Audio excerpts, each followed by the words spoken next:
Visible है?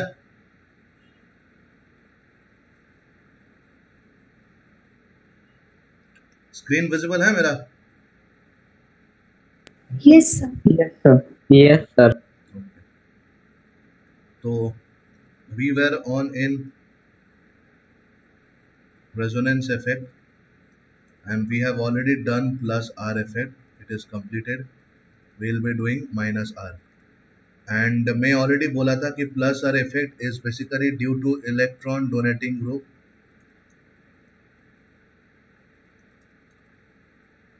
And minus R effect is basically due to electron withdrawing group. And electron donating groups are groups with lone pair of electrons.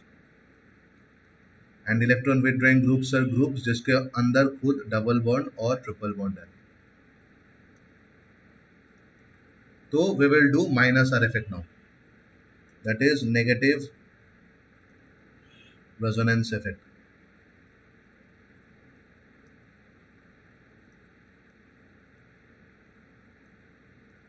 Minus R, this is observed. This effect हम लोग तभी observe कर सकता है जब मेरे benzene के साथ एक ऐसा ग्रुप अटैच होता है जो पूरा बेंजीन का अंदर जो बॉन्ड के लिए जो इलेक्ट्रॉन क्लाउड तैयार हुआ है उसको वो अपने तरफ खींचता है.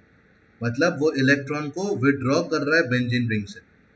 उसमें हम लोग को जो रेजोनेंस इफेक्ट, जो हाइब्रिड स्ट्रक्चर हम लोग ड्रॉ करेंगे उसको बोला जाता है नेगेटिव रेजोनेंस इफेक्ट और माइनस आर इफेक्ट.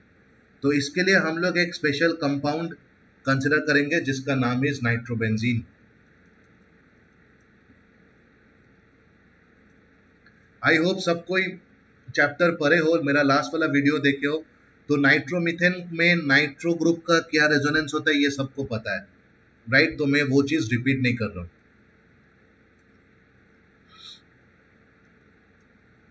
तो ये है मेरा नाइट्रोबेंजीन का स्ट्रक्चर.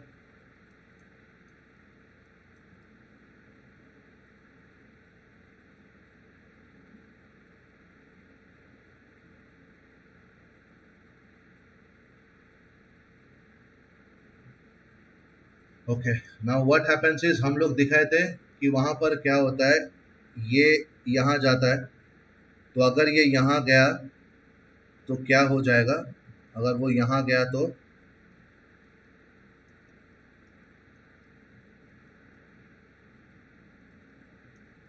यहाँ पर माइनस आ गया, यहाँ पर एक प्लस आ जाएगा, यहाँ पर एक प्लस आ जाएगा. बट मैं पहले ही बोला था कि बेंजीन के बाहर अंदर कहीं पर भी ऐसा अलग से चार्ज तो नहीं रह सकता. तो इसको नेग्लेक्ट करने के लिए ये वाला बॉन्ड खुला दिया जाएगा. तो अगर ये वाला बॉन्ड खुला दिया जाता है तो यहाँ पर मेरा लैक ऑफ बॉन्डिंग हो जाएगा, यहाँ पर डबल बॉन्ड हो गया.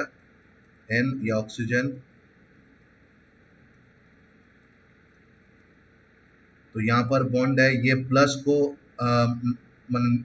न्यूट्रल करने के लिए यहाँ से बॉन्ड जाके इसके साथ यहाँ से ये वाला बॉन्ड खुल के यहाँ पर फॉर्म कर जाता है. तो मेरे को नीचे में एक प्लस साइन आ जाता है, मतलब नीचे वाला कार्बन से मेरा बॉन्ड टूट जाता है. तो यहाँ पर मेरा प्लस चार्ज आ गया, यहाँ पर मेरा बॉन्ड है, यहाँ पर मेरा नया बॉन्ड तैयार हुआ है और नाइट्रोजन के साथ जो बॉन्ड है वो तो है ही. फिर यहाँ पर जो प्लस चार्ज है उसको न्यूट्रल करने के लिए ये जो डबल बॉन्ड है वो खोल के इसके साथ आ जाएगा. अगर ये खोल के इसके साथ आ गए तो बेसिकली वो ऐसा दिखेगा. यहाँ पर एक बॉन्ड है, यहाँ पर एक बॉन्ड है और यहाँ पर मेरा प्लस चार्ज आ गया, बिकॉज ये वाला जो कार्बन है, कार्बन ने अपना बॉन्ड लूज किया. लूज करना मतलब कार्बन ने अपना इलेक्ट्रॉन लूज किया, तो उसके पास एक प्लस चार्ज आ गया. यहाँ पर मेरा नाइट्रोजन का डबल बॉन्ड तो है ही. तो ये जो प्लस चार्ज है इसको न्यूट्रल करने के लिए यहाँ पर नाइट्रोजन के साथ जो डबल बॉन्ड है वो बॉन्ड खोल के ये वाला कार्बन में आ जाएगा. ये वाला कार्बन में यार आ गया तो क्या हो जाएगा, 1 2 3 आ जाएगा. नाइट्रोजन के साथ यहाँ पर ऑक्सीजन है, यहाँ पर O 1 2 3 4 5 6 माइनस और N के प्लस प्लस हो जाएगा. तो N का जो प्लस है उसको मिटाने के लिए हम लोग क्या करेंगे, N का जो प्लस है उसको मिटाने के लिए हम लोग इसको वापस यहाँ पर ला देंगे. तो मेरा पास क्या आएगा, मेरा पास बेसिक क्या होगा, ये चीज आ गया जो मेरा ओरिजिनल में था। तो ओरिजिनल मेरा स्ट्रक्चर ये है मेरा, उसके बाद स्ट्रक्चर ये आया। तो हम लोग ऑफकोर्स हम लोग देख पा रहे हैं कि स्ट्रक्चर 1 और स्ट्रक्चर 2 में बेंजीन के अंदर का जो डबल बॉन्ड है उसके अरेंजमेंट सेम नहीं है, वो अल्टर हो गया। मतलब हम लोग ये कह पा रहे हैं कि स्ट्रक्चर 1 से ऐसे चेंज करके हम लोग स्ट्रक्चर 2 ला पाए, सिमिलरली स्ट्रक्चर 2 से वापस हम लोग चेंज करके स्ट्रक्चर 1 जा पाएंगे। तो ये स्ट्रक्चर 1 और स्ट्रक्चर 2 के बीच जो स्ट्रक्चर होता है उसको मैं रेजोनेंस हाइब्रिड बोलता हूँ। उसको बेसिकली ऐसा किया जाता है, बीच में मैं ऑक्सीजन माने गोल मान देता हूँ। तो this is called the resonance hybrid.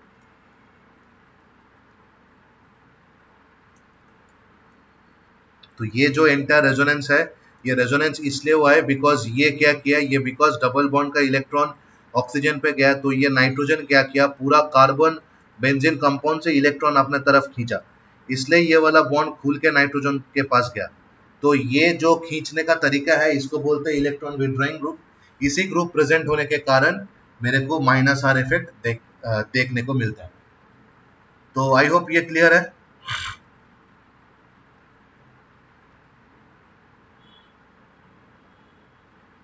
Hello, Yes, sir. सबका क्लियर है ना? रितिका, अनमोल, अंशिका, अविनाश, आराधना, Yes, sir. Clear. आशीष, वर्षा, प्रीतम, Yes, Priyanka, sir. Clear. Shilpa, Yes, sir. Satya. Yes, sir. Yes, sir. Clear. Okay, अब मैं लास्ट क्लास का थोड़ा रेजोनेंस स्ट्रक्चर ड्रॉ कर रहा हूँ। तो अगर मैं प्लस आर इफेक्ट को कंसिडर करूँ, अगर मैं प्लस आर इफेक्ट को कंसिडर करूँ तो उसका मैं डायग्राम यहाँ ड्रॉ कर रहा हूँ। ये तुम लोग ऑलरेडी किए हो, तो if you want you can do it again with me और यू कैन रिवाइज। तो इसमें हम लोग देखे है कि बिकॉज लास्ट क्लास में सारे इंडिविजुअल स्टेप्स दिखाया हूँ, तो अभी मैं दो दो स्टेप्स एट ए टाइम कर रहा हूँ बिकॉज टाइम सेव करने के लिए।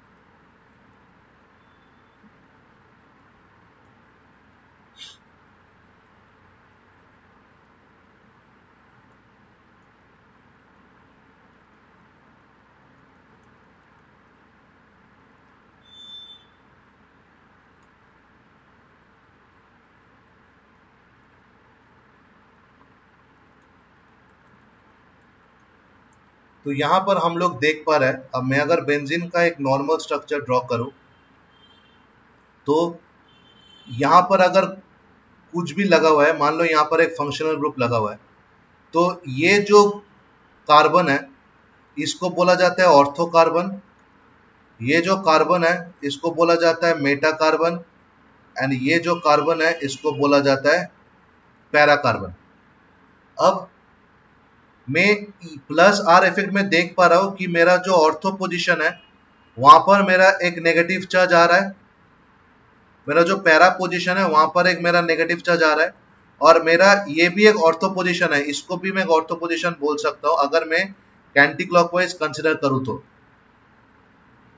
तो मेरा ये ऑर्थो पोजीशन में एक नेगेटिव चार्ज का जनरेशन होता है। अब मेरे को ये चीज पता है कि जो जो जो रिएजेंट्स नेगेटिव चार्ज के तरफ अट्रैक्टेड होता है उसको इलेक्ट्रोफिलिक, उसको इलेक्ट्रोफाइल बोलता है। और तो अगर मैं ये चीज बोलूं कि अगर मैं बेंजीन के ऊपर एक ऐसा ग्रुप लगाऊं जो कि खुद इलेक्ट्रॉन डोनेटिंग है एंड जो प्लस आर इफेक्ट करते हैं, तो वो जब तक बेंजीन के ऊपर लगा हुआ है तब तक अगर मैं कोई इलेक्ट्रोफाइल को बेंजीन के पास लाऊं तो वो ऑर्थो एंड पैरा में अट्रैक्ट होगा। क्या ये मैं चीज बोल सकता हूँ?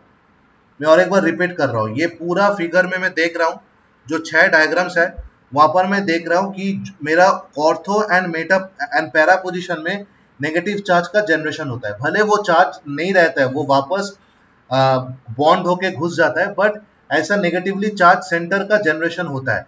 तो अगर मैं ये चीज बोलूं कि जब जब मेरा बेंजीन के ऊपर एक ऐसा फंक्शनल ग्रुप है जो खुद प्लस आर इफेक्ट में हेल्प करता है, तो उस टाइम में अगर मैं इलेक्ट्रोफाइल लेके आऊं बेंजीन के पास, तो वो ऑर्थो एंड पैरा में अटैच होगा। क्या मैं ये चीज बोल सकता हूँ, हाँ या ना? सर थोड़ा फिर से रिपीट कर सकते हैं?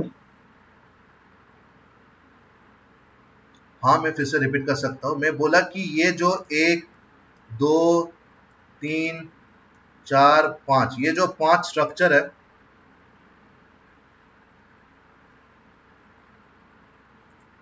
ये जो 5 स्ट्रक्चर है, इसमें मैं देख रहा हूं कि बेंजीन का ये वाला पोर्शन मतलब ऑर्थो एंड ये वाला पोर्शन मतलब पैरा है, ये दो पोजीशन में मेरा नेगेटिव चार्ज रहता है। भले वो उसके बाद फिर से अंदर जाकर रेजोनेंस में पार्ट लेता है, बट ऐसा होता है।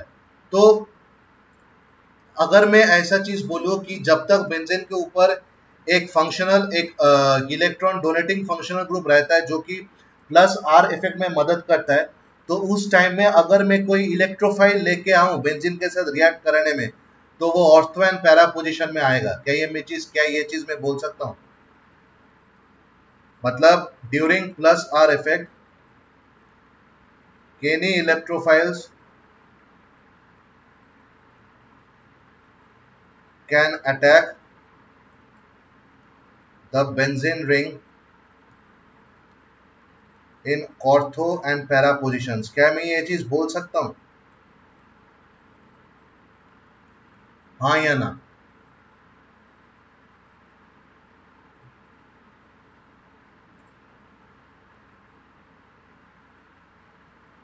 चैट में एक बार लिख दो, अगर समझ में नहीं आया तो लिखो कैन नॉट अंडरस्टैंड। अगर ये मैं बोल सकता हूं तो लिखो यस सर, अगर नहीं बोल सकते तो लिखो no sir.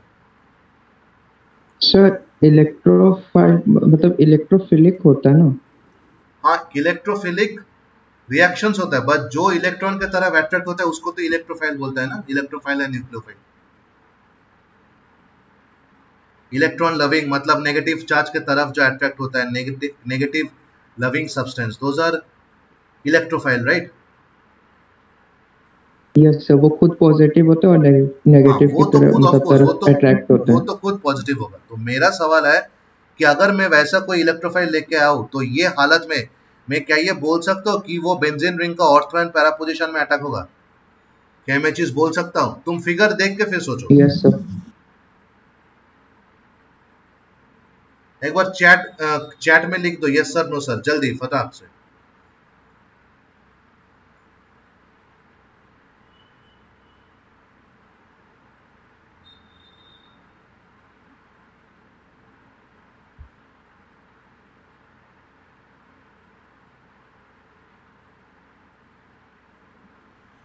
Pritam Nayak yes sir,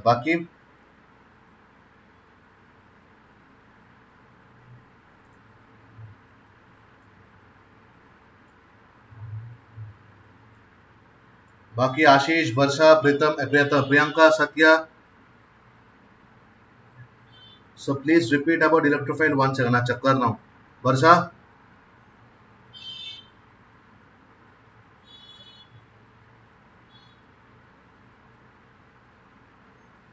yes sir. Priyanka,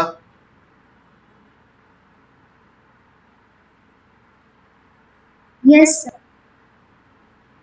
Shilpa, Sir, can you please once again repeat that? हाँ कर रहा हूँ। Anshika, Yes, sir. अच्छा आशीष सिंह बोलता है रिपीट। ठीक है, तो मैं इसको और एक बार रिपीट कर रहा हूँ। तो आई होप लास्ट क्लास का सब कोई प्लस आर इफेक्ट समझे हो, राइट? एक बार ये बोल दो कि प्लस आर इफेक्ट समझे हो कि नहीं।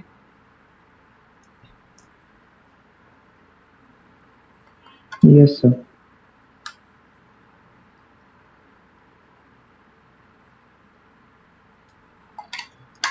तो प्लस आर इफेक्ट का ये वाला डायग्राम सब कोई समझाया हो। तो मैं क्या कर रहा हूं, मैं यहाँ पर सिंपल प्लस आर इफेक्ट कर रहा हूँ। लाइक तुमको देख के कॉम्प्लेक्स लग रहा है, मैं यहाँ पर क्या किया मैं बता रहा हूँ। मैं प्लस आर इफेक्ट का डायग्राम ड्रॉ किया हूँ। उसके बाद मेरे को लाइक अगर नोटिस करोगे यहाँ और यहां मेरे को इलेक्ट्रॉन दिख रहा है, राइट, एंड यहां इलेक्ट्रॉन दिख रहा है मेरे को due to the process of resonance. अब वहां पर अगर इलेक्ट्रॉन है, मतलब जो जो कंपाउंड इलेक्ट्रॉन लविंग है वो वहां आके ज्वाइन करेगा, हाँ या ना?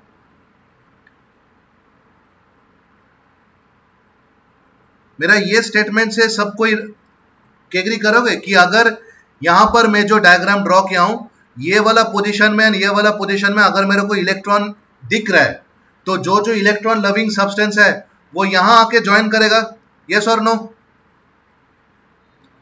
यहां पर तो इलेक्ट्रॉन नहीं दिख रहा है ना, यहां पर तो ज्वाइन नहीं करेगा, यहां पर भी इलेक्ट्रॉन नहीं दिख रहा है तो यहां पर ज्वाइन नहीं करेगा। ज्वाइन कहां करेगा? यहां पर और यहां पर, राइट?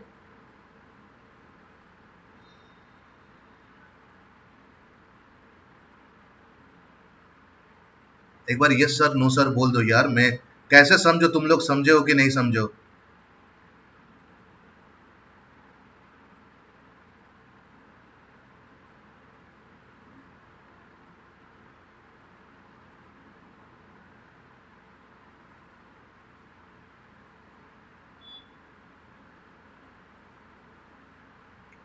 फाइन। तो अगर ये चीज तुम लोग बोल सकते हो कि जो इलेक्ट्रॉन लविंग सब्सटेंस है वो यहां पर और यहां पर आके अटैच होगा, उसके बाद उसके बाद मेरे को जानना है कि ये दो पोजीशन का क्या नाम होता है। तो फिर मैं ये वाला डायग्राम किया कि अगर बेंजीन के ऊपर कोई भी फंक्शनल ग्रुप लगा हुआ रहता है तो उसका इमीडिएटली क्लॉकवाइज डायरेक्शन में इमीडिएटली नेक्स्ट कार्बन का नाम होता है ऑर्थो। इमीडिएटली नेक्स्ट कार्बन का नाम होता है ऑर्थो, उसका बाद का नाम होता है मेटा, उसका बाद का नाम होता है पैरा। तो अगर इसके साथ तुम अगर ये डायग्राम को मैच करोगे तो तुम बोल पा रहे हो कि मेरा इलेक्ट्रॉन कौन सा पोजीशन में आ रहा है, मेरा इलेक्ट्रॉन ऑर्थो एंड पैरा में आ रहा है। ये मेरा ऑर्थो पोजीशन है, ये मेरा पैरा पोजीशन है, तो मेरा electron ortho and para position में आ रहा है। अगर electron ortho position and para position में आ रहा है तो कोई भी इलेक्ट्रोफाइल जो इलेक्ट्रॉन के तरफ अट्रैक्ट होता है वो ऑर्थो पैरा में आके अटैक करेगा, हाँ कि ना? समझ में आया?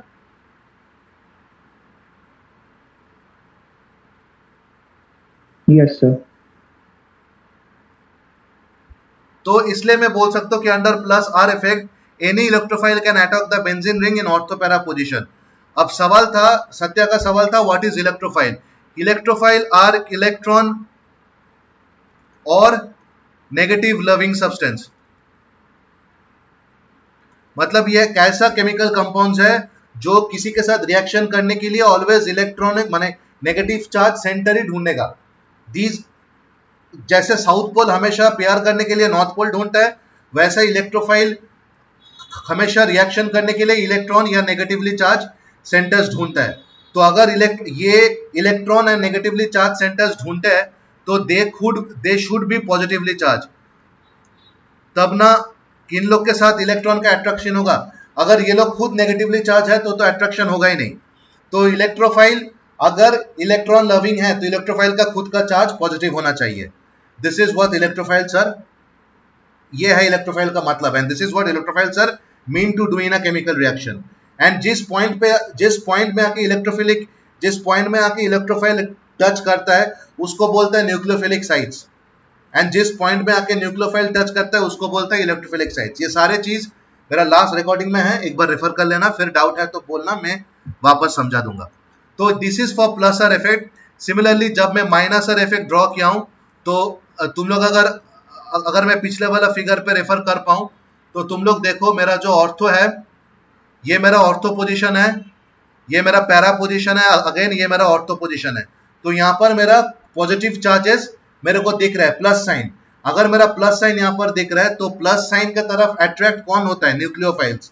तो अगर यहाँ पर प्लस साइन दिख रहा है तो मैं बोल सकता हूँ कि इसी भी हालत में, ये सिचुएशन में अगर कोई न्यूक्लियोफाइल आए तो वो सीधा ऑर्थो पैरा में अटैक करेगा, हाँ या ना? हम लोग ये चीज बोल सकते हैं, right? Because same as plus R effect में मेरा इलेक्ट्रोफाइल था, माइनस आर इफेक्ट में मेरा न्यूक्लियोफाइल हो रहा है। वहां पर ऑर्थोपैरा में माइनस चार्ज था, यहाँ पर ऑर्थोपैरा में मेरा पॉजिटिव चार्जेस है। तो अगर ऑर्थोपैरा में मेरे को पॉजिटिवली चार्ज है यहाँ पर, तो कोई भी न्यूक्लियोफाइल जब अटैक करेगा वो यही दो सेंटर्स पे अटैक करेगा। तो यहां पर मैं लिख सकता हूं for in case of minus effect nucleophilic substitutions occur in orthopara position. समझ गया? ये मैं लिख सकता हूं, हाँ या ना? एक बार यस सर नो सर बोल दो। तो मेटा में कोई नहीं होता? नहीं, मेटा में कुछ नहीं होता है।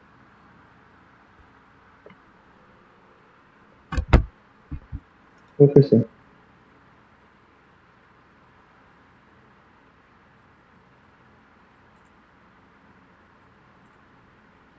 फाइन। तो this is all we know about resonance effect. इसके बाद आता है इलेक्ट्रोमैग्नेटिक इफेक्ट।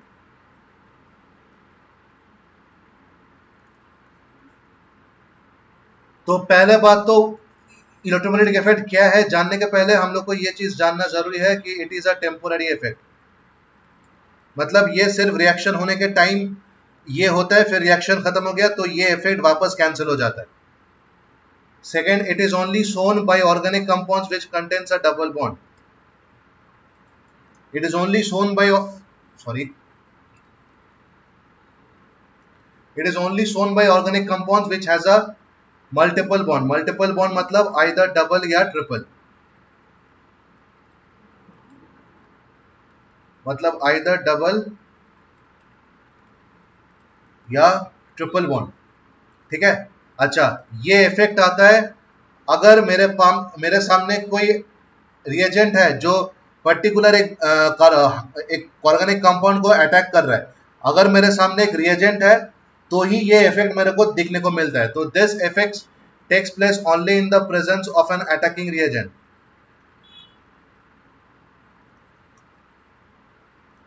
तो फर्स्ट पॉइंट क्या है? It is a temporary effect. जब बॉन्ड होता है तभी ये इफेक्ट देखने को मिलते हैं। बॉन्ड खत्म हो गया, रिएक्शन खत्म हो गया, ये इफेक्ट खत्म हो जाता है। फिर आता है मल्टीपल बॉन्ड्स। ये वही ऑर्गेनिक कंपाउंड्स में दिखेगा जहां पर मेरे को मल्टीपल बॉन्ड्स है, मतलब डबल और ट्रिपल। सिंगल बॉन्ड में ये दिखता नहीं है। सेकेंड, थर्ड इज ये तभी मेरे को दिखेगा जब मेरे पास एक अटैकिंग रिएजेंट है। तो how it is defined? It is defined as a complete transfer of shared pair of pi electrons to one atoms joined by a multiple bond. Now what do you mean by pi electrons? Pi electrons are the electrons that make up the pi bond. Now what do you mean by pi bond? जब मेरा double bond या triple bond होता है, first bond is always sigma, first bond is always sigma, और बाकी दो bonds है उसको पाई बॉन्ड बोलता है। मतलब डबल बॉन्ड के लिए अगर नीचे वालों को तुम सिग्मा ले लो तो ऊपर वाला जो बॉन्ड है वो मेरा पाई बॉन्ड है। ट्रिपल के लिए अगर तुम नीचे को सिग्मा ले लो तो ऊपर में जो दो बॉन्ड्स है वो मेरा पाई बॉन्ड है। पाई बॉन्ड में जो इलेक्ट्रॉन्स रहता है उसको पाई इलेक्ट्रॉन रहता है। तो इसको बोला जाता है it is the complete transfer of pi electrons to one of the atoms joined by a multiple bond. And ये तभी होता है जब मेरे पास कोई अटैकिंग रिएजेंट है। फॉर एग्जाम्पल ये मेरा एक कंपाउंड है सी, डबल बॉन्ड है सी, इसके प्लस में एक H प्लस लगा। अब H प्लस क्या है? H plus is an attacking reagent. H plus is a proton, hydrogen ion, it is an attacking reagent। तो इसको अटैक करने के लिए what do I need? Of course अगर H के ऊपर प्लस है तो I should need a negative portion जहां पर जाके H प्लस आयन अटैक कर पाएगा। ये तो जाहिर सा बात है, एकदम कॉमन सेंस है। अगर यहाँ पर मेरा H प्लस है तो H प्लस यहाँ पर तभी घुस पाएगा जब यहाँ पर एक नेगेटिव चार्ज आ रहा है। अब ये नेगेटिव चार्ज कहाँ पर आएगा? यहीं पर मेरा इलेक्ट्रोमैग्नेटिक इफेक्ट का काम आता है। ये क्या करेगा? मैं बोला हूँ डबल बॉन्ड में पहला वाला बॉन्ड अगर सिग्मा है तो ऊपर वाला बॉन्ड को पाई बोलता है। पाई बॉन्ड का जो इलेक्ट्रॉन होता है उसको मैं इस साइड में ट्रांसफर करा देता हूँ। पाई बॉन्ड का जो इलेक्ट्रॉन होता है उसको मैं इस साइड में ट्रांसफर करा देता हूँ। किसको ट्रांसफर किया? ये कहीं और कार्बन पे ट्रांसफर नहीं होगा। ये पाई इलेक्ट्रॉन, पाई बॉन्ड का जो पाई इलेक्ट्रॉन्स है ये उसी दो कार्बन के बीच ट्रांसफर होगा जो बेसिकली डबल बॉन्ड या ट्रिपल बॉन्ड का हिस्सा है। राइट? अगर तुम्हारा यहाँ पर कोई और कार्बन होता तो ये बॉन्ड जाके यहाँ पर ट्रांसफर नहीं होता। ये जो पाई इलेक्ट्रॉन्स है ये डबल बॉन्ड ही जो दो कार्बन बना रहा है उसी में ये ट्रांसफर हो सकता है। तो उसमें क्या होता है?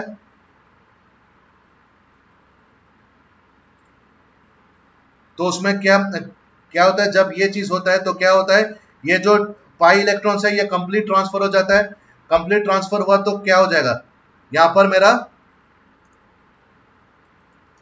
एक सिंगल बॉन्ड हो गया, बिकॉज डबल बॉन्ड का पाई इलेक्ट्रॉन निकल गया, सिंगल बॉन्ड है, इसके ऊपर ऑलरेडी दो बॉन्ड है, ये वाला कार्बन ये वाला कार्बन इलेक्ट्रॉन लूज किया तो इसके ऊपर प्लस चार्ज आ गया, ये वाला कार्बन इलेक्ट्रॉन गेन किया तो इसके ऊपर माइनस चार्ज आ गया। अब अगर तुम यहाँ पर H प्लस करो तो जाहिर सी बात है H प्लस यहाँ जाके ऐड करेगा, तो मेरा फाइनल कंपाउंड क्या होगा? मेरा फाइनल कंपाउंड होगा, ये हुआ मेरा फाइनल कंपाउंड, राइट। एंड यहाँ पर मेरा प्लस चार्ज रहेगा जब तक ना यहाँ पर कोई एक न्यूक्लियोफाइल आके अटैक करे, राइट। तो ये है मेरा बेसिक इलेक्ट्रोमेरिक इफेक्ट। इसका मतलब क्या है कि अगर मेरे सामने कोई एक अटैकिंग रिएजेंट है तो मेरा जो डबल बॉन्ड या ट्रिपल बॉन्ड कंपाउंड है वहां पर एक इफेक्ट हम लोग देख पाते हैं, जहां पर क्या होता है, जो पाई इलेक्ट्रॉन है वो अपने एडजेसेंट कार्बन में ट्रांसफर हो जाता है। क्यों? बिकॉज वो जो अटैकिंग रिएजेंट है उसको रिएक्शन करने का एक साइट तो देना जरूरी है। अगर वो न्यूक्लियोफाइल है तो कहीं पर एक प्लस चार्ज होना जरूरी है, और अगर वो इलेक्ट्रोफाइल है तो कहीं पर एक माइनस चार्ज होना जरूरी है।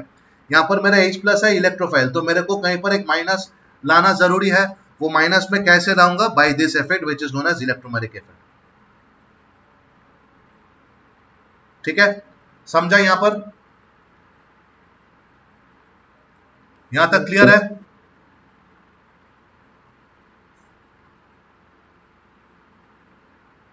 Yes, sir. Okay. Now electromagnetic effects are of two types. We call it positive electromagnetic effect and we call it negative electromagnetic effect. और यहाँ पर ये थोड़ा लाइक समझने के बात है। ये वाला कंपाउंड में देखो, ये वाला जो मैं एग्जांपल किया हूं, जहां पर मेरा इलेक्ट्रॉन ट्रांसफर हुआ, मेरा जो orange arrow gives is the direction कि जहां इलेक्ट्रॉन ट्रांसफर हो रहा है, जहां पर मेरा इलेक्ट्रॉन ट्रांसफर हुआ है वहीं पर मेरा जाके रिएजेंट अटैक हो रहा है। जिस कार्बन में इलेक्ट्रॉन ट्रांसफर हुआ है उसी कार्बन में मेरा रिएजेंट अटैक हो रहा है, लाइक तो दिस इज अ प्लस ये इफेक्ट। अगर मैं ऐसा कुछ करूं, यहां पर मेरा केक्स माइनस आ गए, तो मेरा ये क्या होगा? ये होगा मेरा C plus C minus, and फिर X प्लस जाके यहाँ अटैक होगा, तो मेरे को जो कंपाउंड आएगा वो आएगी CXCCl माइनस। यहाँ पर देखो, यहाँ पर व्हाइट कलर को नोटिस करो, यहाँ पर जो कैरो है ये सेकेंड कार्बन को इलेक्ट्रॉन ट्रांसफर कर रहा है, वेरएज मेरा जो रिएजेंट है वो फर्स्ट कार्बन में अटैक हो रहा है। तो this is a negative electromeric effect. Positive electromeric effect का डेफिनेशन है कि जिस कार्बन में मैं जिस एटम में मैं इलेक्ट्रॉन ट्रांसफर कर रहा हूं उसी एटम में मेरा रिएजेंट अटैक होगा, उसको पॉजिटिव इलेक्ट्रोमेरिक इफेक्ट बोलते हैं। एंड नेगेटिव इज जिस एटम में मैं इलेक्ट्रॉन ट्रांसफर कर रहा हूं उसका ऑपोजिट एटम में मेरा रिएजेंट अटैक होगा, it is called negative electromeric effect. तो this is an example of positive electromeric effect, this is an example of negative electromeric effect. कोई डाउट है? डाउट है तो पूछ सकते हो।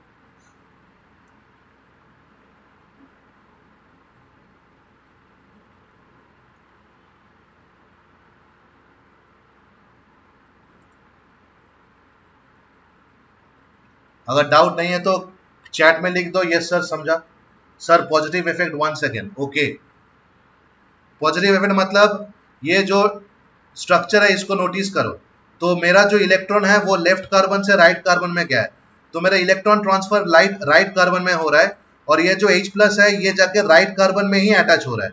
तो जिस कार्बन में इलेक्ट्रॉन ट्रांसफर हो रहा है उसी कार्बन में अगर मेरा रिएजेंट अटैक होता है तो उसको पॉजिटिव इफेक्ट माना जाता है। ना is it clear Satya? Yes, sir. Okay,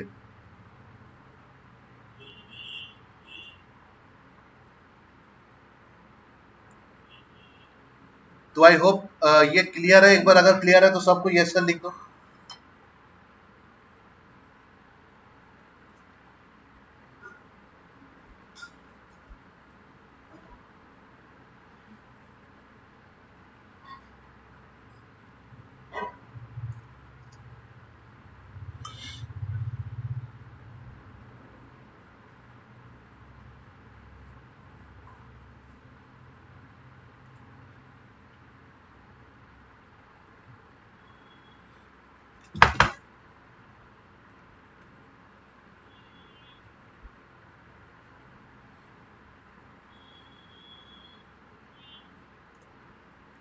কখন গেলে কখন কি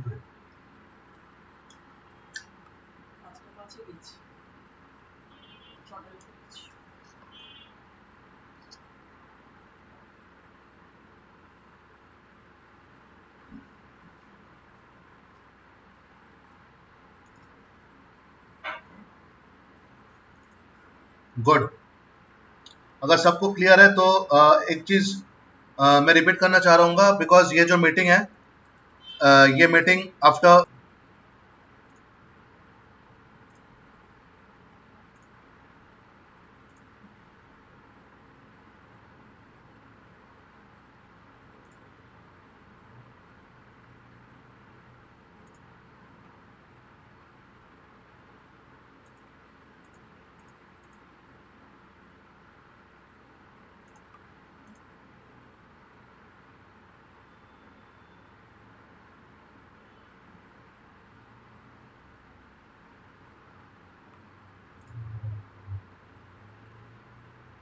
आई होप सारे आ गए।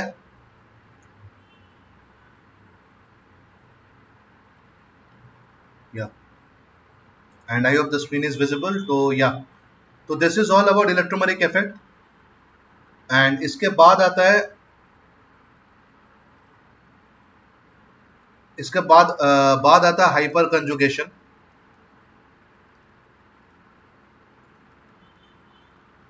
तो हाइपर कंजुगेशन बेसिकली क्या होता है? It is a stabilising interaction. Now what do mean by a stabilising interaction?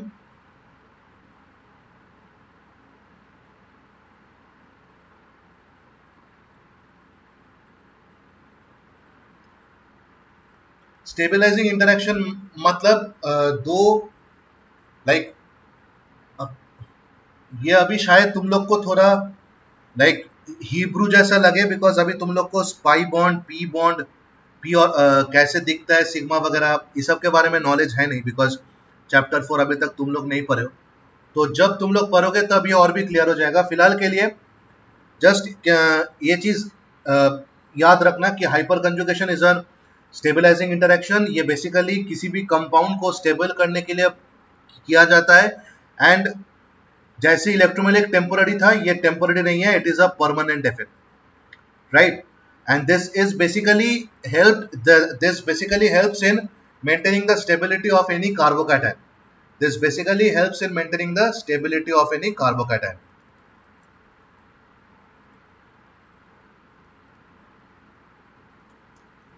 तो बेसिकली अगर इसको मैं एक बहुत सिंपल सा डायग्राम से मैं एक्सप्लेन कर दूंगा।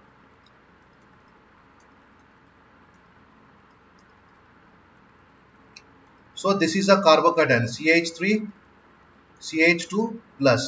It is an ethyl carbocation. जैसे मैं बोला था कि एक ऐसा कैटायन जो खुद एक हाइड्रोकार्बन है तो उसको कार्बोकैटायन बोलते हैं। एंड यहाँ पर जाहिर सा बात है, it's a ethyl group, it's a hydrocarbon, so it is a ethyl carbocation.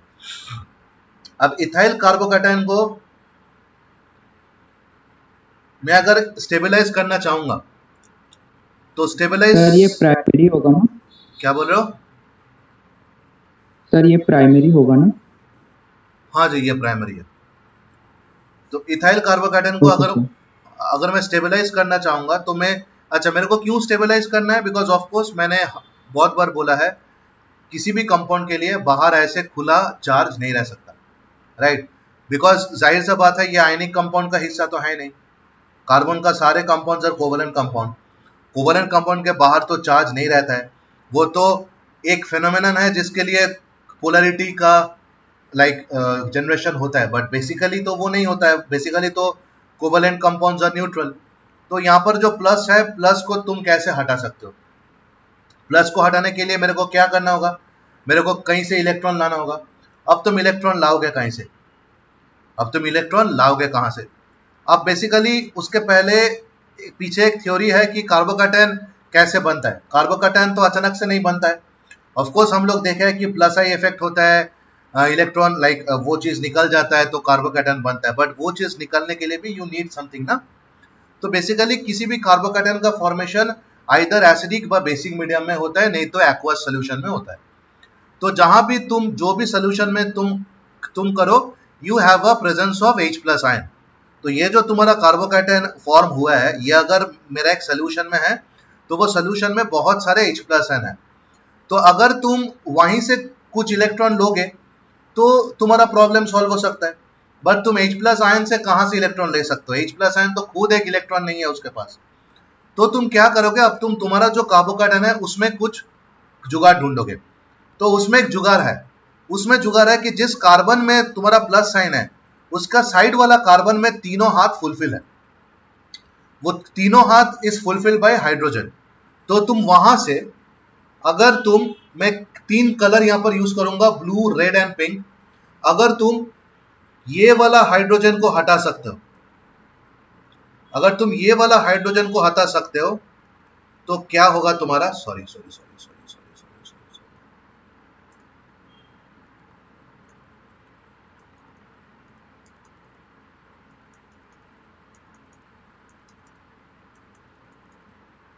अगर तुम ये वाला हाइड्रोजन को हटा सकते हो तो हाइड्रोजन हटने के लिए हाइड्रोजन का एक बॉन्ड, माने हाइड्रोजन का एक इलेक्ट्रॉन ले लो। हाइड्रोजन को एक इलेक्ट्रॉन लोगे तो क्या मिलेगा, H plus ion. H plus ion ये जो फॉर्म होगा ये कहां जाएगा, ये सोल्यूशन में चल जाएगा। और ये जो तुमको जो वो एक एक्स्ट्रा इलेक्ट्रॉन मिला वो तुम साइड वाला कार्बन का प्लस को दे दो तो तुम्हारे पास एक बॉन्ड हो जाता है। तो यहां पर देखो मेरा, मैं जब पिंक वाला हाइड्रोजन को हटाता हूं तो मेरा क्या आता है, मेरा जो कंपाउंड होता है उसमें कार्बन कार्बन डबल बॉन्ड है, उसमें दोनों कार्बन का हाथ का सारे बैलेंसेस फुलफिल्ड है, कोई चार्ज भी नहीं है, एंड मेरा जो H प्लस आयन फॉर्म हुआ है वो सोल्यूशन में मिल गया। तो यहाँ पर क्या होता है, जब खुला चार्ज रहता है तो वो अनस्टेबल होता है, यहाँ पर मेरा चार्ज स्टेबल हो गया। ये क्या होता है, it is just a exchange of electron between hydrogen and carbon. तो it is a type of interaction, इसलिए इसको बोलता है स्टेबलाइजिंग इंटरेक्शन। अब मेरा ये जो कार्बन है यहाँ पर कितना हाइड्रोजन है, 3। तो तीन तरीके हैं करने के लिए। तो एक है उसको हटाओ, दूसरा इसको हटाओ, तीसरा तुम तीसरा इसको हटाओ, सॉरी।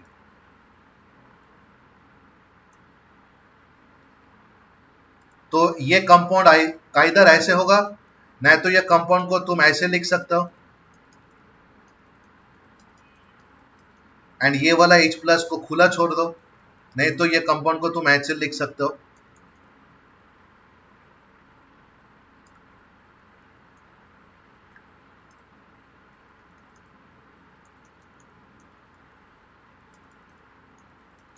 और ये वाला H प्लस को खुला छोड़ दो, राइट। अब ये देखो, ये इसका सबसे अच्छा बात है कि यहाँ पर सिर्फ तुम्हारे पास एक ही अल्काइल ग्रुप है ना, जो प्लस, जिस कार्बन में प्लस है उसके साथ सिर्फ एक ही अल्काइल ग्रुप लगा है। अगर यहाँ पर मान लो 5 अल्काइल ग्रुप लगा है तो 5 का 3 हाइड्रोजन, मतलब 15 हाइड्रोजन निकल के तुम 15 तरीकों से इसको स्टेबल कर सकते हो। तो जितना ज्यादा अल्काइल ग्रुप रहेगा उतना ज्यादा हाइपर कॉन्जुगेशन का चांस होगा, उतना ज्यादा ये मेरा कार्बोकैटायन स्टेबल होगा। और ये परमानेंट इफेक्ट है, ये कोई टेम्पोरेरी नहीं है कि मेरा काम हो गया चुटकी से तो मैं निकल गया, नहीं। ये हो गया तो मतलब ये मेरा नया क्लास ऑफ हाइड्रोकार्बन फॉर्म हो गया, मेरा एल्केन से एल्कीन आ गया। ठीक है, किसी को डाउट है?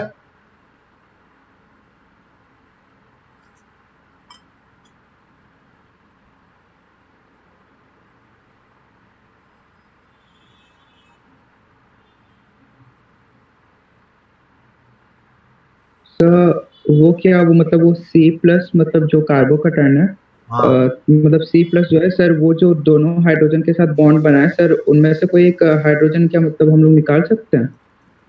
वो मतलब H प्लस हो यू मीन जाएगा। टू से और दिस वाला? Yes sir.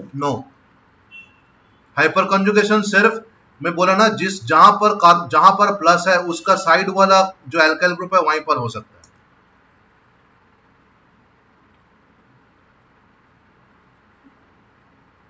Okay sir.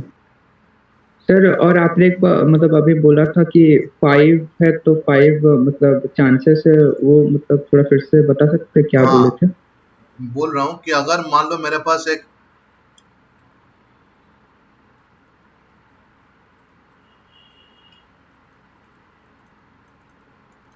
मान लो यहाँ मेरा प्लस चार्ज है, राइट। तो मेरा प्लस चार्ज को छोड़ के 1 2 3 4 अल्काइल ग्रुप्स है जो प्लस चार्ज के साथ लगा हुआ है। तो ये चारों एल्काइल ग्रुप का जितना हाइड्रोजन है सबको निकाल के, माने सबको एक एक बार निकाल के मैं ये कार्बोकैटायन को स्टेबल कर सकता हूँ।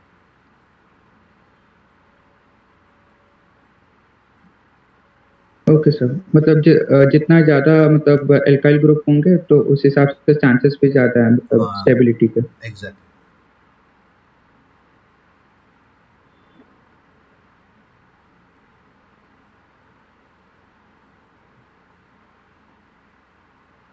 तुम लोग का एग्जाम है 25 से 29 के बीच।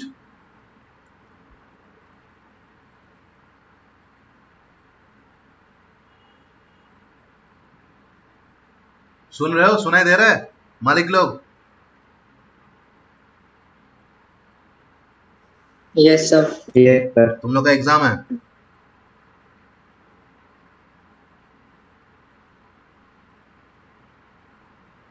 चलो ठीक है, ओके। तो मैं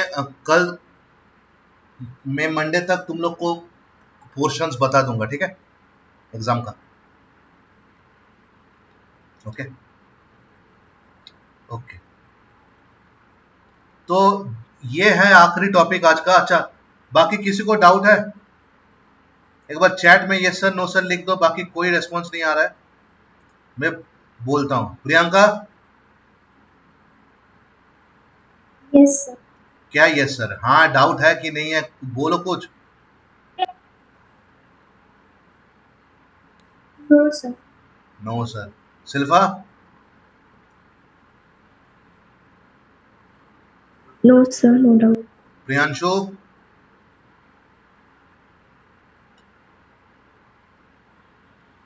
नो सर। अच्छा, बाकी लोग प्लीज चैट चैट में बता दो यस सर कि नो सर, जल्दी।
अच्छा, और एक चीज यहाँ पर नोटिस करना कि ये कभी कभी क्वेश्चन आ सकता है कि फॉर एग्जांपल मेरे पास एक क्वेश्चन है कि मेरे पास दो कार्बोकैटन है, एक है CH3 whole 3 C plus and एक है CH3 CH2 plus and CH3 plus. इसमें सबसे ज्यादा स्टेबल कौन सा है?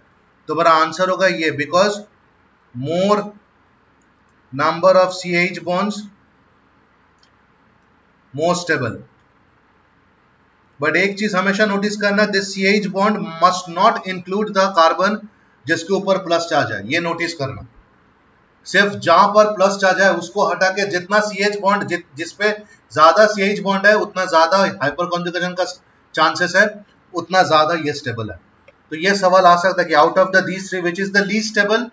Of course CH3 is the least stable, because यहां पर कोई ऐसा लाइक इसके साथ, ये कार्बन के साथ तो कोई और कार्बन अटैच है ही नहीं, तो इसके पास बेसिकली कोई हाइड्रोजन, कोई CH बॉन्ड ही नहीं है जो हाइपर कॉन्जुगेट कर पाएगा, तो ये लीस्ट स्टेबल है। इसके पास 3 है, किसके पास 3 3 9 है, ठीक है।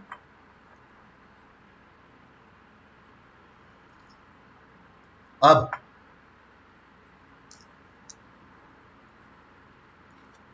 The last question, I hope ये क्लियर है।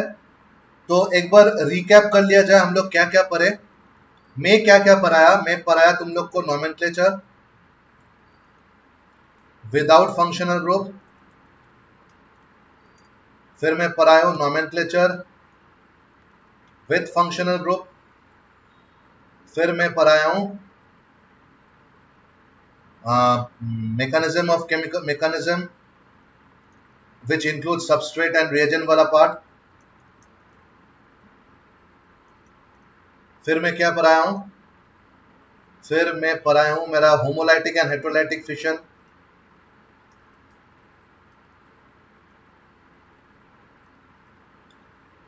नेक्स्ट में क्या पढ़ाया हूँ, नेक्स्ट आएगा मेरा nucleophile electrophile.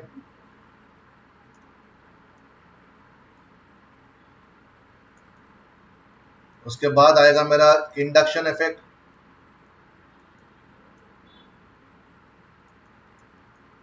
I plus and minus. उसके बाद आएगा resonance effect, plus R minus R. उसके बाद आएगा इलेक्ट्रोमैग्नेटिक इफेक्ट,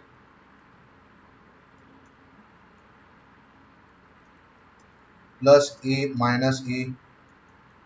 उसके बाद आया हाइपर कंजुगेशन। हाइपर कंजुगेशन का कोई प्लस माइनस नहीं होता है, याद रखना। अब हम लोग पढ़ेंगे last portion, types of organic reactions. Mechanisms तुम लोग का सिलेबस में इंक्लूडेड नहीं है। टाइप्स ऑफ ऑर्गेनिक रिएक्शन, तो ब्रॉडली अगर मैं ब्रॉडली क्लासिफाई करूं तो ऑर्गेनिक रिएक्शन का 4 टाइप होता है। एक होता है सब्स्टिट्यूशन रिएक्शन, एक होता है एडिशन रिएक्शन, एक होता है एलिमिनेशन रिएक्शन, एक होता है रीअरेंजमेंट रिएक्शन। इसको आइसोमराइजेशन रिएक्शन भी बोला जाता है। तो चारों का अलग अलग कंडीशंस होता है, अलग अलग कंपाउंड्स होता है, जिसमें ये ऐसा नहीं होता है कि ये सारे चीज सारे कंपाउंड्स में दिखाई देता है, ऐसा नहीं होता है। टिपिकल कंपाउंड्स के लिए टिपिकल रिएक्शंस होता है। तो फर्स्ट में, बिकॉज ये तुम लोग के पास जितना है उतना ही मैं कराऊंगा, ये बहुत ब्रीफली कराऊंगा मैं, बहुत ही शॉर्ट। तो पहले तुम लोग के पास जो रिएक्शंस आता है, those are called substitution reaction. So substitution reaction मतलब किसी को सब्स्टिट्यूट करना। These are only possible in organic compounds जहां पर सिंगल बॉन्ड्स है। बेसिकली एल्केन्स, हम लोग सिंगल बॉन्ड कंपाउंड्स को सैचुरेटेड हाइड्रोकार्बन्स भी बोल सकते हैं। तो यहां पर these are only possible in compounds जहां पर सिंगल बॉन्ड्स है एंड रिमूवल ऑफ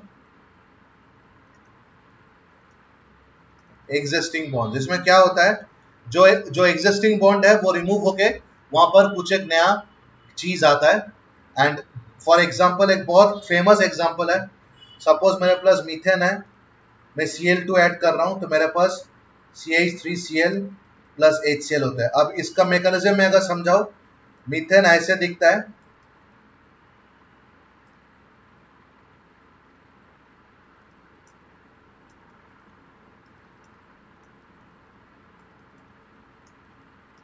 तो ये वाला हाइड्रोजन यहां से निकल गया, यहां से एक क्लोरीन आके यहां घुस गया तो आया CH3Cl, और यहां से यहां पर एक क्लोरीन बाकी है, यहां से एक हाइड्रोजन निकला है, वो हाइड्रोजन और वो क्लोरीन मिला के कर देता है HCl। तो ये जो रिएक्शन है इसको बोला जाता है सब्स्टिट्यूशन रिएक्शन। अब आता है एडिशन रिएक्शन।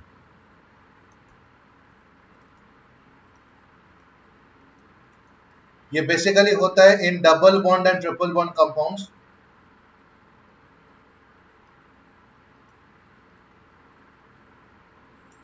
इसमें क्या होता है, bonds break, new groups added, nothing removed.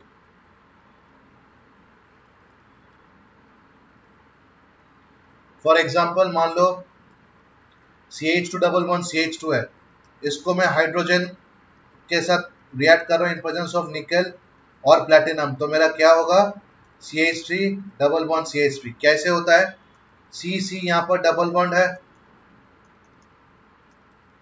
तो अगर मैं 2 हाइड्रोजन ऐड कर रहा हूं तो क्या होगा, ये जो बॉन्ड है, ये बॉन्ड में एक सिग्मा एक पाई है, जो तो पाई बॉन्ड है वो ब्रेक हो जाता है। पाई बॉन्ड ब्रेक होकर क्या हो जाता है, पाई बॉन्ड ब्रेक होके मैं बोला था फ्री रेडिकल्स होता है, तो यहाँ पर बेसिकली 2 फ्री रेडिकल्स हो जाता है। ये जो H2 है, H2 भी ब्रेक करके 2 फ्री रेडिकल्स हो जाता है। अब इसके साथ ये जुड़ जाता है, इसके साथ ये उड़ जाता है, एंड मेरे को ये कंपाउंड मिल जाता है।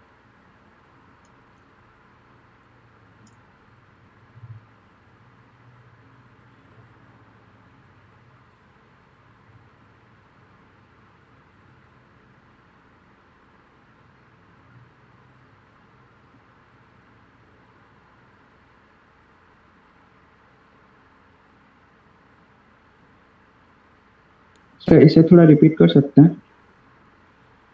हाँ, कर सकता हूँ। ये जो रिएक्शन है इसको एडिशन रिएक्शंस बोला जाता है। ये basically double bond and triple bond compound में होता है। इसमें क्या होता है, बॉन्ड ब्रेक करता है, नया ग्रुप उसमें ऐड होता है, कुछ रिमूव नहीं होता है। तो ये मेरा एक डबल बॉन्ड कंपाउंड है, इट इज कॉल्ड इथीन। इसके साथ मैं अगर हाइड्रोजन को ऐड करूंगा in presence of nickel and platinum, ये कैटलिस्ट है, तो क्या होगा, ये जो मैं क्या बोला, पहला चीज इज बॉन्ड ब्रेक करता है। तो डबल बॉन्ड में क्या होगा, एक सिग्मा है एक पाई है, तो सिग्मा बॉन्ड कभी ब्रेक नहीं करता, पाई बॉन्ड ब्रेक करता है। पाई बॉन्ड ब्रेक करके दो दो इलेक्ट्रॉन हो गया, बिकॉज जो बॉन्ड ब्रेक करेगा उसका दोनों मेंबर सेम है, तो यहाँ पर होमोलाइटिक फिशन होगा। तो होमोलाइटिक फिशन में क्या होता है, फ्री रेडिकल हो सकता है। जो तो वो जो पाई बॉन्ड है वो ब्रेक करके 2 इलेक्ट्रॉन माने कार्बन को अपना इलेक्ट्रॉन, इसको अपना इलेक्ट्रॉन दे दिया। अब मैं क्या ऐड कर रहा हूँ, मैं H2 ऐड कर रहा हूँ। H2 में क्या होगा, H2 भी सेम चीज है, ये अगर ब्रेक करेगा तो फ्री रेडिकल्स होगा। तो ये भी एक H प्लस रेडिकल है, H प्लस रेडिकल में डिवाइड हो गया। तो ये रेडिकल इसके साथ बॉन्ड करेगा, ये रेडिकल इसके साथ बॉन्ड करेगा, एंड मेरे को CH3 मिल जाता है। Okay sir. ठीक है, और किसी का कुछ डाउट है? सर बोलो बोलो बोलो। सर अगर ट्रिपल बॉन्ड हो तो? हाँ, मैं कर रहा हूँ, ट्रिपल बॉन्ड हो तो मैं कर रहा हूँ। तो मान लो ये ट्रिपल बॉन्ड है, तो अगर मैं यहाँ पर हाइड्रोजन ऐड करूँ तो क्या होगा, पहले डबल बॉन्ड हुआ, फिर से अगर मैं उसको हाइड्रोजन ऐड करूँ तो सिंगल बॉन्ड हो गया। मैकेनिज्म सेम होता है। अगर ट्रिपल बॉन्ड है तो पहला एडिशन के बाद डबल बॉन्ड आएगा, उसके बाद एडिशन के बाद सिंगल बॉन्ड आएगा। ठीक है,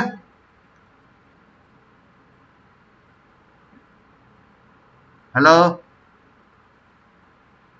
Yes, सर। ओके, बाकी किसी को डाउट है कुछ?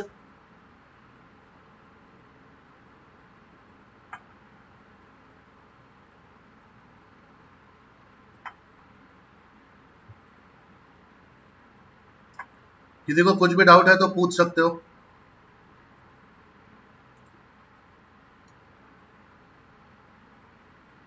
अगर नहीं है तो एक बार चैट में लिख दो यस सर नो सर, जल्दी।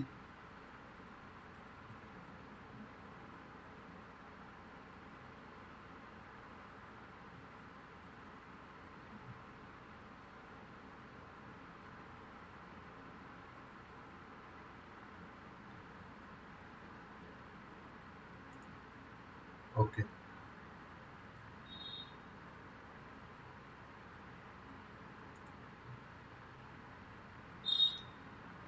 सर जस्ट थोड़ा वो ऊपर कर सकते हैं क्या?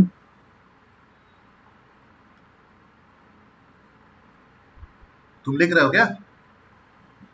नहीं सर, वो मैं पूछ रहा था, और थोड़ा ऊपर। हाँ बोलो।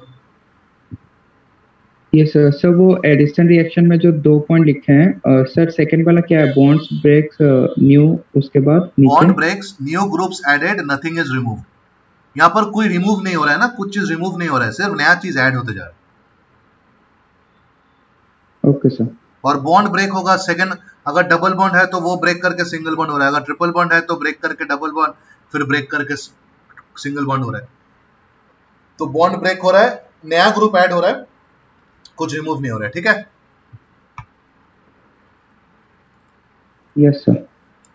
नेक्स्ट आता है एलिमिनेशन रिएक्शन। ये बेसिकली यूज होता है रिमूवल ऑफ, तुम लोग जो पढ़ोगे, you will have removal of H2O and removal of HCl माने ऑफ HX। तो मैं दिखा दे रहे हो क्या होता है। फर्स्ट ऑफ ऑल अगर मेरे पास है CH3 CH2Cl, इसको मैं रिएक्ट करूंगा विद अल्कोहलिक KOH, तो आएगा CH2 double bonded CH2 plus HCl and CH3 CH2OH। यहाँ से अगर मैं इसको रिएक्ट करूँ कंसनट्रेटेड सल्फ्यूरिक एसिड, तो आएगा CH2 double bonded CH2 plus water. अब होता कैसा ये होता है कि मैं अगर इसको ड्रॉ करूं, नेक्स्ट पेज में जा रहा हूं, तो CH3 CH2Cl था मेरा।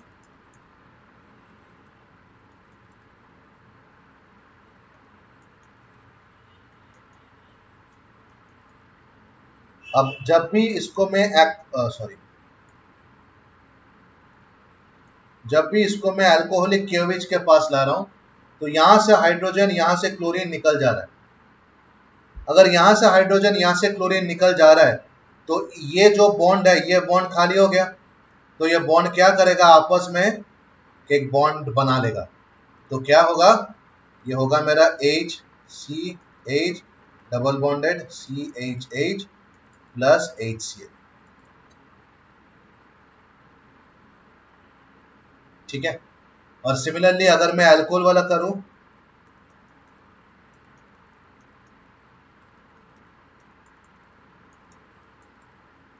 तो यहां पर भी ये जो KHOH मेरे को वाटर बनाता है।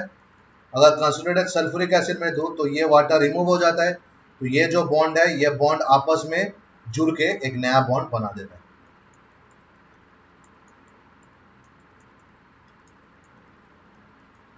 Such type of reactions are called elimination reaction. यहाँ पर क्या होता है, यहाँ पर we have the formation of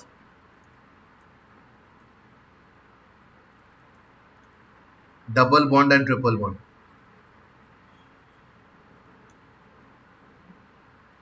triple bond formation देखोगे,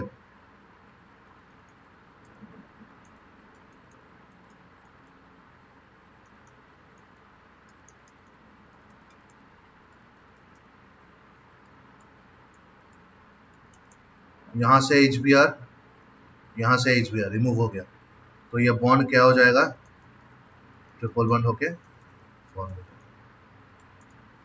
तो ऐसे होता है elimination reactions.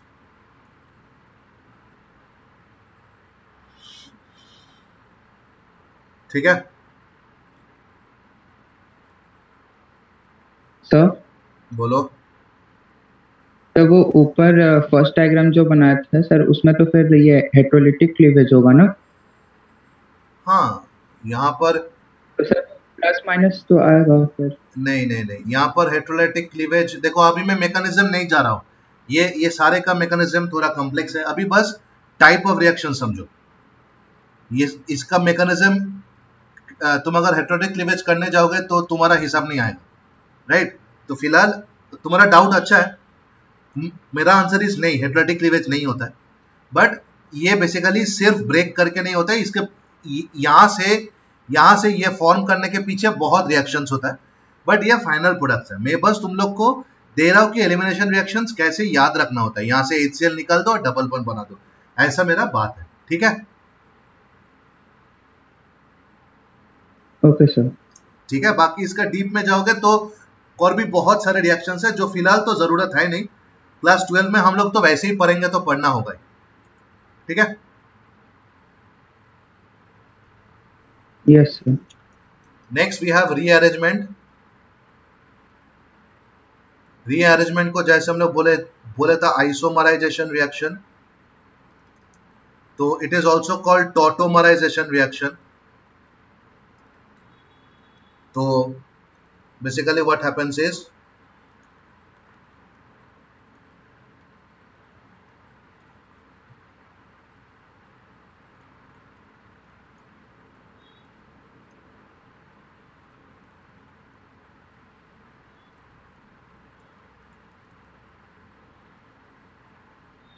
Sorry,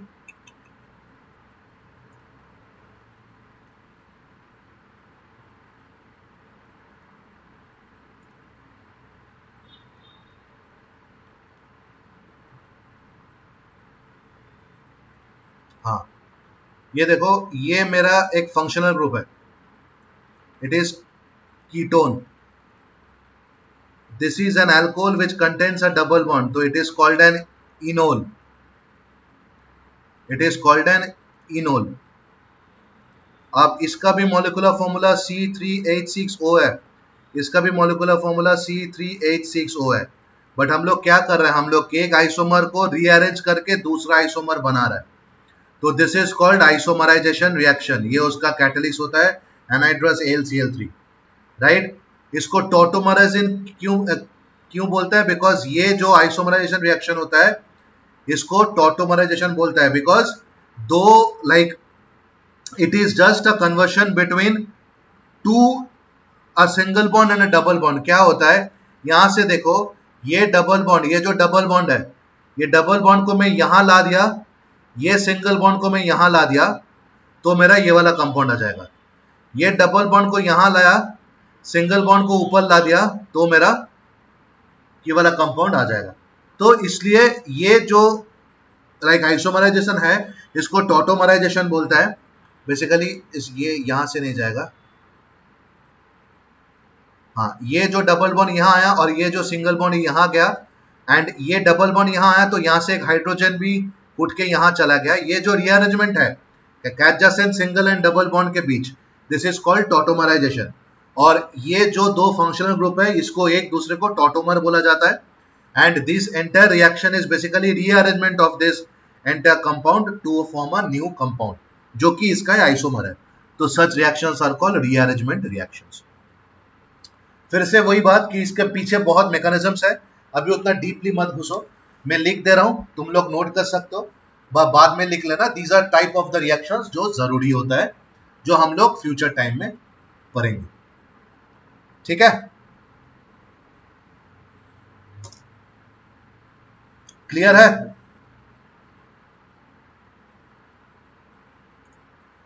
hello, Yes, sir. Varsha, Pritam, Priyanshu, Satya, Shilpa, Kavinash, clear sir. Okay. Aradhana, Yes, sir. Clear है? समझ में आ गया Yes, सबको? sir. Clear. Yes sir. Okay. तो